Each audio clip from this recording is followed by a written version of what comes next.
భారతదేశం ఏ దేశాలతో ఏ రాష్ట్రాలతో సరిహద్దులు కలిగి ఉంది? భారతదేశం 17 రాష్ట్రాలతో 15,106 కిలోమీటర్ల భూ సరిహద్దును కలిగి ఉంది. బంగ్లాదేశ్ 4,096 కిలోమీటర్లు, పశ్చిమ బెంగాల్, మేఘాలయ, అస్సాం, త్రిపుర, మిజోరం రాష్ట్రాలతో.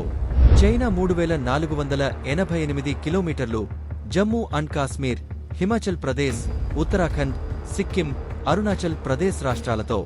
పాకిస్తాన్ 3,323 కిలోమీటర్లు, జమ్మూ అండ్ కాశ్మీర్, పంజాబ్, రాజస్థాన్, గుజరాత్ రాష్ట్రాలతో. నేపాల్ 1,751 కిలోమీటర్లు, ఉత్తరాఖండ్, ఉత్తరప్రదేశ్, బీహార్, పశ్చిమ బెంగాల్, సిక్కిం రాష్ట్రాలతో. మయన్మార్ 1,643 కిలోమీటర్లు, అరుణాచల్ ప్రదేశ్, నాగాలాండ్, మణిపూర్, మిజోరం రాష్ట్రాలతో. భూటాన్ 699 కిలోమీటర్లు, సిక్కిం, పశ్చిమ బెంగాల్, అస్సాం, అరుణాచల్ ప్రదేశ్ రాష్ట్రాలతో. ఆఫ్ఘనిస్తాన్ 106 కిలోమీటర్ల సరిహద్దును జమ్మూ అండ్ కాశ్మీర్తో మాత్రమే పంచుకుంటుంది.